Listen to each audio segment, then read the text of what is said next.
Hey everyone, welcome back to my channel. I'm Farrah, and in today's video we're going to take a look at all the books I read in September. I got to quite a few books this month because I was able to participate in two different reading events. The first one was for Shorty September, which is where you read books or novellas less than 200 pages. And the second one was Shaketember, which is where you celebrate William Shakespeare during the month of September. So for this month, I read a total of 7 books. 4 of them were audio. One was a mix of audio and physical. One was an ebook and one was a physical book straight up. So within these 7 books, I read 3 that were in the fantasy genre. 2 of these were fantasy retellings. I would say both were YA. And then the third one was a fantasy novella with horror elements. I also read 2 classics. One was a regular classic and one was a children's classic. One was a general fiction and the last one was a mystery thriller. So 2 of these I will have separate book reviews on, so I'm not going to go into too much chit chat about them, and I won't do too much chit chat about the books that I didn't like as much. So here we go. The first book I want to talk about is one of the fantasy retellings called Entwined by Heather Dixon. This book was published back in 2011, and this was the biggest, longest book I read, which was almost 500 pages. It was a fairly long audiobook, and this was my least favorite book of the month, unfortunately. And I should have DNF'd it, but I just plowed through. I'm not sure why. But Entwined is a fairy tale retelling with magical elements of the 12 dancing princesses. And I did talk a bit about this in one of my previous vlogs, which I'll link above here and below. But all I really want to say about this book was that I think I do have a bit of an unpopular opinion. I found the book to be a little bit boring. I don't have really any nostalgic connection with that particular fairy tale, so I know that the book probably wasn't something that I would normally like anyway, so I don't think it discredits the book at all. I did find that the book had quite a bit of pacing issues, to be honest. I felt that not a lot of plot was happening for at least the first half of the book. I found some of the magical elements a little bit lacking, and I didn't really feel any emotional connection to the main characters. So unfortunately, that was a little bit of a miss for me, but I know that a lot of people really did enjoy this book. So I would give it probably about 3 stars. I thought the writing was really beautiful. I will say that. The prose was really beautiful, and it really was nice world building. It's just that the overall plot wasn't for me. The next book I want to talk about is the newest release that I read this month, which was called Hello Beautiful by Napolitano. This book was also a bit long. It was about just over 400 pages, and this is the one that I read physically. This book I borrowed from my local library. So with Hello Beautiful, again, I'm going to keep this short because I did film a separate review, which I will probably post shortly after this roundup. But Hello Beautiful follows the story of the 4 Padavano sisters and one of the sisters' husband named William. This is a huge character study, I would say. So if you like books that have a lot of plot, this one was a little bit slower in that area, and we really focused on getting to know the characters and their emotional journeys throughout the book. So we're focusing on these 4 sisters, very close-knit sisters. Apparently it's some kind of homage to Little Women, which I haven't read in a really long time, so I couldn't really make that connection while I was reading it. Again, might have an unpopular opinion on this one because I think a lot of people really love this book.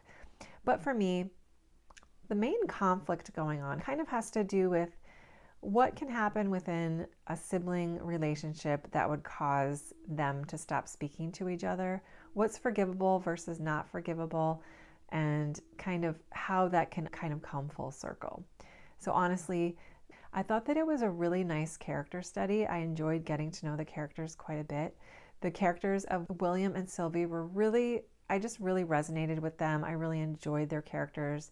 The character of Julia, who's one of the sisters, she was difficult for me to really like and difficult for me to get into her shoes and get into her mind as to some of her actions. But overall, the book was pretty good. I mean, I really did enjoy it, but it did fall a tiny bit short. So I don't know. I did enjoy it when I was reading it, but it did make me mad. So I'm going to probably give it 4 stars just for how well it was written, with a good range of likable and unlikable characters. So I will direct you to my full review on that if you'd like to hear more about that, or if you've read the book already. So the next book I want to tell you guys about is part of my Agatha Christie reading project, where I'm trying to read all of Agatha Christie's books. So this is the second one I've ever read, and this one was called Endless Night, which in all my vlogs I kept calling it Endless Nights, and I apologize. It's just Endless Night. And this was Miss Christie's thriller book that she wrote, and apparently this was her favorite book that she ever wrote, and she wrote this a little bit later in her life. I think this one came out in the 1960s, maybe 1967 or so, and it was just under 300 pages. This book was really good. I really enjoyed it. This is a book that I think has a little bit of polarizing opinions about. Some people really, really loved it because of the twist, and some people really did not love it. So for me, as a newbie, I don't really have anything to compare it to, and I really did enjoy it. So for this book, we're following this character named Mike, who is a bit of a lost soul. He's a bit of a wanderer. He's not very content with life. He's always moving around and trying the next best thing. He just kind of wants an easy path to an easy life. He knows what he wants, and he finds this piece of land in England. The story takes place in England, and he's really attracted to it. He fantasizes about owning it someday and having his friend, who's an architect, build this beautiful dream house of his. So he ends up meeting this woman named Ellie, who is a wealthy American heiress. They have a relationship together, get married, and they end up buying the house. So the spooky thing about this house is that it's located on a piece of land that is supposedly cursed. So they start getting some warnings from the local people that live there, kind of telling them to back away, get off the land, leave, you're not welcome here, and bad things are going to happen to you. So the book basically just unfolds into the series of bad events that happen to them. And it's written in the first person point of view, which I really enjoyed. And it had a little bit of a fourth wall meta element to it, because it almost felt like you're reading his journal, like he's writing to us. So he's writing after all the events happen. So he gives clues up, through the book, like, this is going to be bad. And, the twist caught me by surprise. I did not expect it. There were 2 twists that caught me by surprise that I didn't expect, and I just overall really enjoyed it. The pace was a little slow in the beginning. It took a while to kind of figure out what was going to happen and who was gonna get, But once that happened, the story really started to move fast. And I think despite the slower plot, I really enjoyed her writing a lot. So I gave this book 4 stars. So next we're going to get into the Shorty September reads. I read 3 that would qualify for this. Actually 4 if we count the Shaketember pick. The first one I picked up was called Charlotte's Web by E.B. White. This is my children's classic. I was going through my daughter's bookshelves to donate books, and I found it in there, and I thought, why not read that? I could use that for Shorty September. It looks like a good palette cleanser, and it might be really cute. And I grew up watching the cartoon, which I absolutely loved. So Charlotte's Web is the story of a pig who makes friends on the farm, and he befriends this intelligent, feisty little spider named Charlotte, and she essentially helps him avoid getting killed to be used as food. So it's barnyard animals that can all talk and communicate with each other. And this book was a precious, precious gem, and I truly, truly loved it. So I guess the reasons why I loved it so much was that E.B. White's writing was really nice, and it's almost like he's writing for an adult to read to a child. So I found that the prose was great. I loved the language that he used and the structure of his sentences. I loved the descriptions that he used for the farm and the different seasons that went by. These quirky little sayings he said, it was like so cute. Just the stuff that came out of Charlotte's mouth, the little comments from all the animals. I mean, I really, really love this book, you guys. I can't believe how much I enjoyed Charlotte's Web. This was a story about true friendship, about sacrificing your needs to help someone else, and just the genuine friendship that Charlotte and Wilbur had, and how all the animals tried to help to save his life, and the appreciation that Wilbur the pig had towards the kindness of these animals, especially towards Charlotte. It was just It was so good. I really loved it. Charlotte's Web, easy 5 stars. One of my favorite children's classics. Right up there with my total favorite, which was Heidi. Love that one. So the next book I read for Shorty September was my first Neil Gaiman book. This was called The Sleeper and the Spindle. And this was another fairy tale retelling. It was kind of a mashup between Snow White and Sleeping Beauty. What I loved was the writing. I listened to this on audio, and I believe that Neil Gaiman himself narrated it. And I think it was a multicast, yeah, it was a full cast audiobook with sound effects and music. So really great, fun experience. I think this book is only about 70 pages, so it's really short. I flew right through it. And I loved the writing. I absolutely loved the writing. He created such a haunting picture and this really cool environment. I love the strength of the character of Snow White. I don't think we're ever told her name, but I'm assuming that's who it was. I loved the twist. I loved the whole retelling part was really great. It was for such a tiny little novella. I really, really enjoyed this. I liked oh gosh, it's been a little while since I read it. So let me just check real quick. In this book, we're following this queen.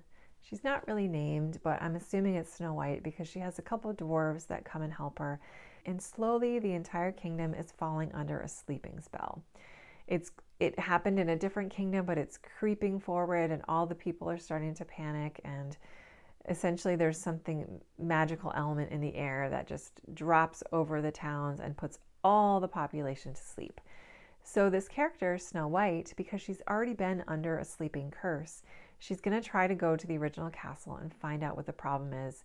I think she finds out that there's a princess that needs to be saved, Sleeping Beauty, and her brave little dwarf friends go on to try to help and to try to save the kingdom. So along the way, she's met with a few challenges, which she's able to overcome. And what she finds at the castle is interesting. And the twist that happens is really fun. I really enjoyed it. So overall, I really enjoyed this as well. And I would probably give it a 3.5 to 4 star rating. Really recommend this one if you like fairy tale retellings and you like Neil Gaiman. I think it's a good introduction to him. I don't have anything to compare it to. But yeah, he's definitely an author I'm going to check out more. The next book I wanted to talk to you guys about is another short novella for Shorty September, and this is called Ring Shout by P. Jelly Clark. So this book is also under 200 pages, and this is a historical fantasy with elements of horror in it. So in this book, real quickly, we're following this young Black woman named Maurice, and it takes place, I think, in the 1930s in southern Georgia. And she and a couple of her friends are monster hunters, and they hunt down these beings or these entities called Ku Kluxes. Ku Kluxes are these demonic, evil beings that reside in the bodies of the regular human Ku Klux members.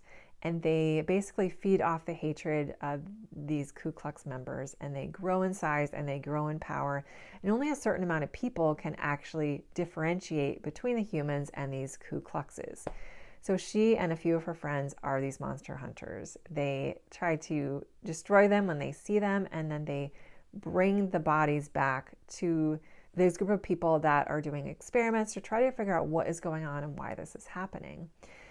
So the story kind of builds up to this event that's going to be happening, and the old film called The Birth of a Nation kind of triggered the start of this issue. So what I really loved about this book is that we have a fantastically creepy villain. He's so creepy, and the writing is amazing. The world building is amazing. The character development is amazing. I can't believe how much is packed into this tiny little novella. The cultural references to the Gullah traditions and the tradition of a ring shout is amazing. The audiobook was amazing. This was a reread for me, so I originally read the book, and then when I did the reread, I just felt in the mood to reread it again. I listened to the audio, which I got from my library, and it was even better. I mean, the audio narrator was phenomenal. She brought these characters to life. She did the accents really well. She sang. She did like these chants and sayings in the Gullah language. I'm not even sure what Gullah is, but I think it's deeply rooted in African culture. The conflict in the story was really interesting. Again, the world building and the descriptions, and I loved everything about this novella. If you're looking for like a kind of horror, spooky read with a lot of cultural references, and it addresses racism and it addresses overcoming challenges, and just a fantastic arc that our main character goes through. You really feel for these characters, I found, and they were also unique and just so nicely done. So I really recommend this. This was one of my favorite reads of the month. I would probably give it 5 stars. I absolutely loved this one. So finally, we will get to Romeo and Juliet, which was my one and only pick, unfortunately, for Shaketember. I just ran out of time. But I picked Romeo and Juliet because this was the Shakespeare play that I was the most familiar with. I believe we probably read this in high school, I remember, and I think we also got to watch the movie that they made back in the 1960s with Olivia Hussey or Hussey. I don't know how to say her name. The gorgeous, gorgeous actress that played Juliet. So Romeo and Juliet, this was a really, really fun reading experience that I had, and I'm so glad I participated. I still have to catch up on all the Shaketember videos that people have made about this book. I just didn't want to watch them at the time because I didn't want any spoilers, even though I know the story. But Romeo and Juliet, I mean, a lot of us know the story. We're following these 2 young people, a young man and a young woman. They're only like 14, I think. I didn't realize how young they were, but they meet, they fall in love. They are from rivaling families.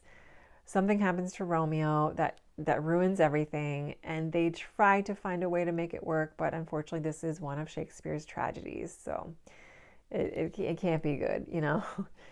But what I loved about rereading this as an adult was the experience of listening to it on audio as well as reading it as well at the same time. So this is the audio version that I used, which was free from my library.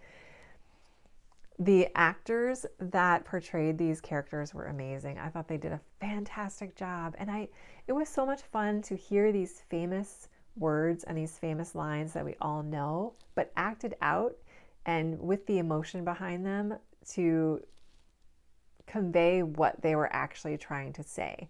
So I think by having those auditory cues, to have the music and the sound effects, and just to be able to put all that in context to the actual prose of Shakespeare really brought it to life for me. It really helped me envision everything, and I think that I love the style that Shakespeare writes. I love the flow of the sentences, the rhymes that he puts in there. I mean, I am a total newbie when it comes to Shakespeare, and even when it comes to classics, I really have not studied or read anything. I was a science girl growing up. My degrees are all in science, so I never really got into literature until now. But just as a new person reading Shakespeare, I loved the writing style. I loved hearing it spoken, and I loved hearing a voice behind it. So, you know, the story itself was really interesting. It's so dramatic. I mean, you know, they're not in love. They're in lust with each other, and, you know, it's tragic what happens to them. But, you know, just the fact that this was written back in the 1500s and it's still popular today, that's just a testament of the amazing writer that he was and the amazing work that he does, and how there's so much to explore. I'm really excited to keep going with Shakespeare and to keep discovering his works. And I've seen a couple people talk about different Shakespeare that they've read, Antony and Cleopatra and Macbeth. And so I'm really excited to keep going with this. So glad I participated. Absolutely loved Romeo and Juliet. Gave it a 4-star, 5-star, whatever, who cares? But that was it for my reading month. I hope you guys enjoyed the video. I did do a quick video already of what my October TBR is going to be, so I've already started with that. But overall, it was a fantastic reading month, and this was the first month that I really felt like I got more involved in the BookTube community. I really just started discovering new channels, and I joined a Discord, and it's been really fun. So I wanted to just thank everybody that is new to my channel. I'm so glad you're here, and thank you so much for watching, and I will see you guys in my next video.